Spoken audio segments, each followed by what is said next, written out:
నమస్తే, నేను మీ ఈశ్వర్. ఈ6 న్యూస్కి స్వాగతం. వార్తల్లోని ముఖ్య అంశాలు. సంగారెడ్డి జిల్లా వ్యాప్తంగా ఉన్న బంగారం దుకాణాల భద్రతను దృష్టిలో ఉంచుకొని జిల్లా వ్యాప్తంగా ఉన్న బంగారు దుకాణాలలో భద్రత పెంచాలని సీసీ కెమెరాను, వాల్ సెన్సార్లను ఏర్పాటు చేసి భద్రత పెంచుకోవాలని జిల్లా ఎస్పీ పారితోష్ పంకజ్ అన్నారు.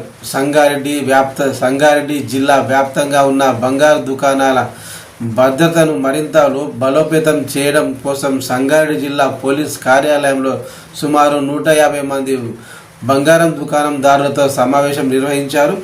ఈ సందర్భంగా ఎస్పీ మాట్లాడుతూ జిల్లాలోని అన్ని బంగారం దుకాణాల్లో సీసీ కెమెరాలు, వాల్ సెన్సార్లు, అలారం వ్యవస్థను తప్పనిసరిగా ఏర్పాటు చేసుకోవాలని లైసెన్సుడ్ ఆయుధాలు కలిగిన సెక్యూరిటీని నియమించుకోవాలని సూచించారు.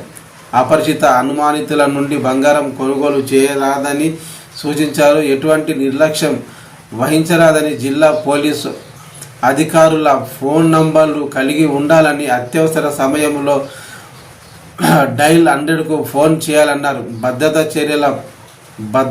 చర్యలు ప్రతి ఒక్కరూ పాటించాలని ఎస్పీ దుకాణదారులను కోరారు. ఈ సమావేశంలో Sangareddy DSP Satyanarayana Goud, Patancheru DSP Prabhakar, CCS inspector Shivakumar, DCRB inspector Ramesh, SB inspector Kiran, వివిధ గోల్డ్ షాపుల యజమానులు మరియు గోల్డ్ స్మిత్ షాపు ఓనర్లు తదితరులు పాల్గొన్నారు.